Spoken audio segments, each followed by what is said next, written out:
Let's start Lefties Losing It with the leader of the free world. President Joe Biden had another bizarre exchange with a bewildered child. And I love your ears. I love them. They're really cool. What's your name? Catherine. Catherine, what a beautiful name. That's my mommy's name. Well, nice to see. How old are you, 17? 6. Jeez.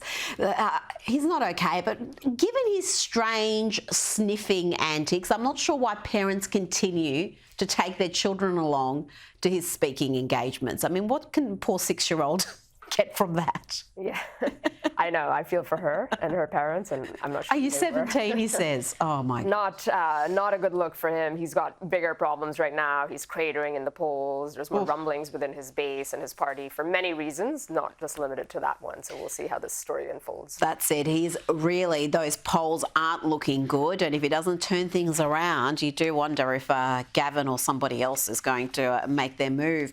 Now, let's go to Greta Thunberg, whose anti-Israeli activism has seen a response from the IDF, well, sort of. But first, let's look at Greta losing it last week, even getting interrupted during a pro-Palestinian rant at a climate rally.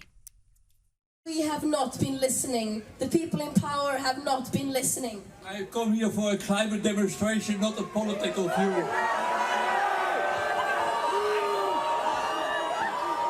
This is climate demonstration. Calm down. No climate justice on occupied land. No climate justice on occupied land. Now let's have a look at the Israeli response. Dear Greta, don't with the IDF, don't with Israel.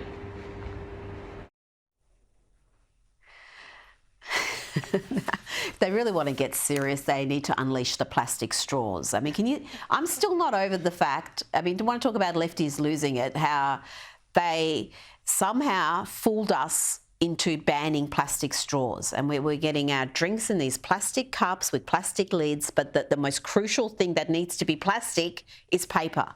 Kosha, explain it to me. That is another case in point of the absurdity of these things that happen, and it's virtue signaling. So some people somewhere can feel good that they did something for the environment, and it makes no sense, and everybody knows it. She's branching out. I think her use-by date might be coming, and so she's branching out into different issues, and this mashup that we keep talking about of all these fringes, a coalition of fringe issues coming together. This is that on display, I think. Well, they call it intersectionality, and yeah, she's finding her intersectional. Well, yeah, Palestine, though, is a strange one for Greta, but let's see how she goes. Now to Germany, where the police are thoroughly sick of the eco-crazies. Let's look at the sounds this climate cultist makes when police remove him from a blockade.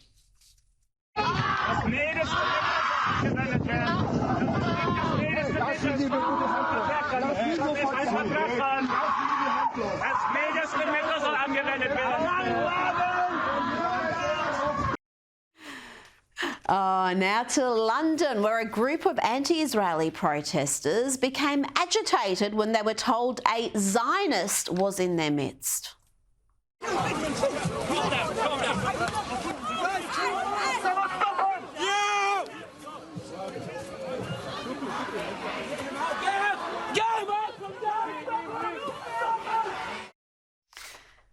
Get him, they say, Kosha. That's lovely, isn't it? And still in the UK, our old mate Patrick Christys, a presenter on GB News, found himself in the middle of a pro-Palestinian mob. They weren't too friendly.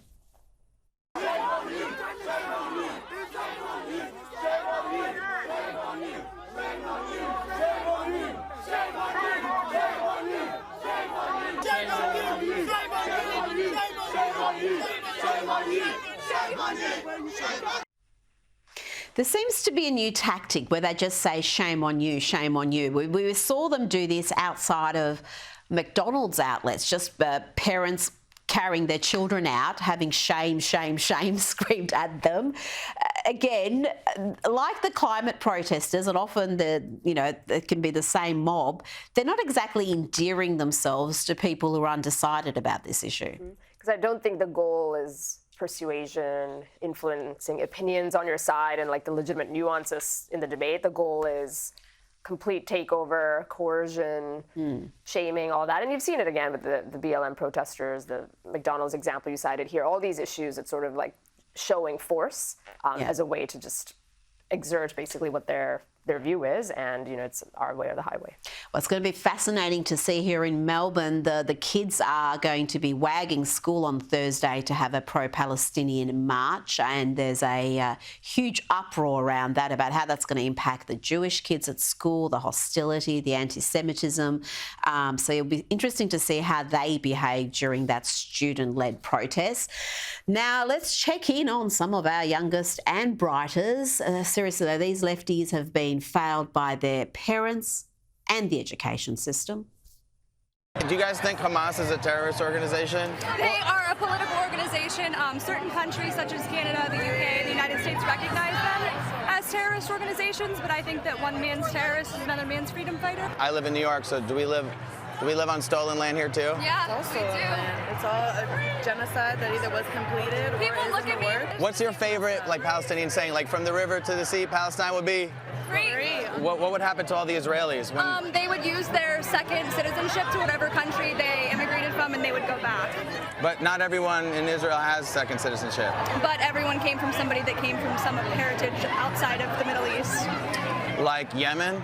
Like Yemen, yes, exactly. So Jews could go back there? Ethiopia, like where, All the Jews could go back to Ethiopia?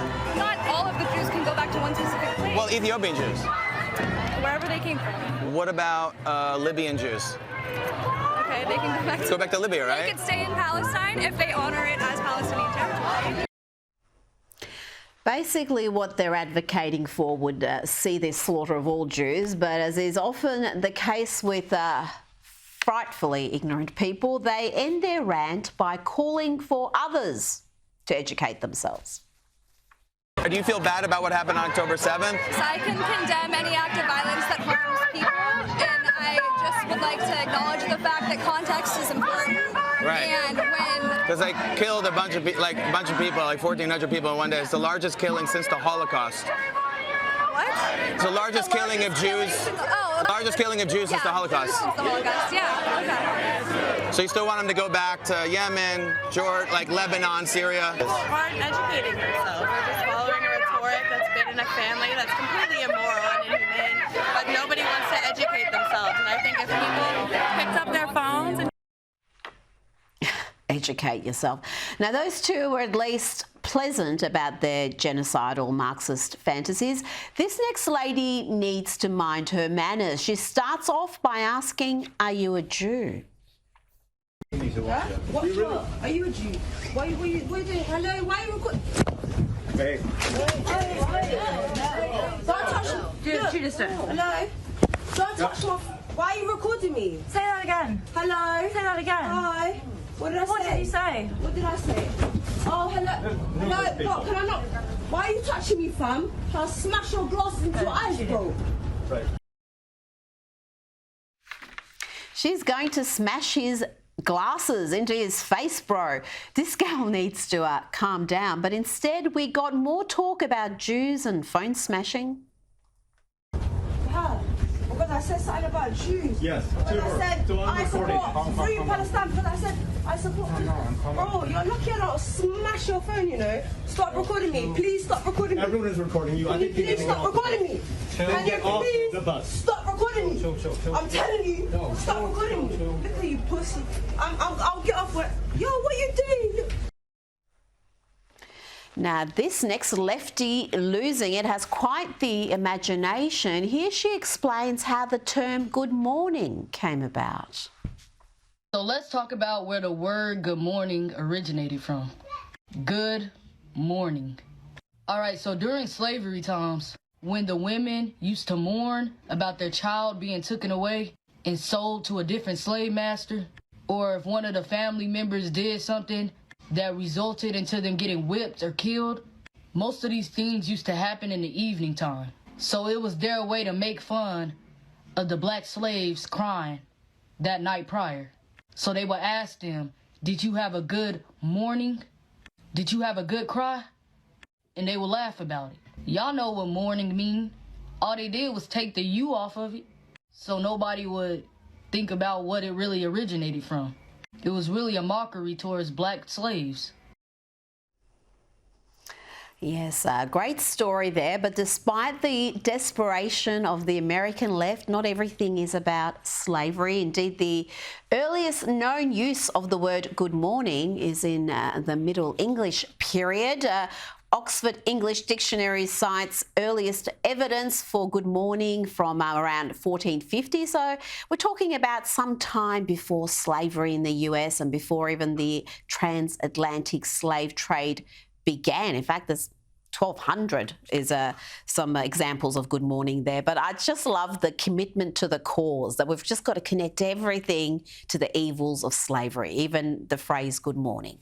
Commitment to the cause, and as you said, quite creative. On some level, you kind of have to admire it, because it looks like she just made the whole thing up out of thin air, put it on TikTok, it went viral, and, you know, why not? The more cynical among us would say, watch the space, because we have seen instances of dictionary.com and Merriam-Webster.com change vernacular around different things. So I'm not saying they're going to do that for this, because it's quite well cited, the etymology, but I would not be surprised if you started to see that happen. Well, we saw that happen with the OK symbol, where it was as a joke proposed that it represents some sort of white supremacy secret symbol, and then that became mainstreamed when idiots in the media decided that it was actually a real thing, and even the circle game was getting caught up in that.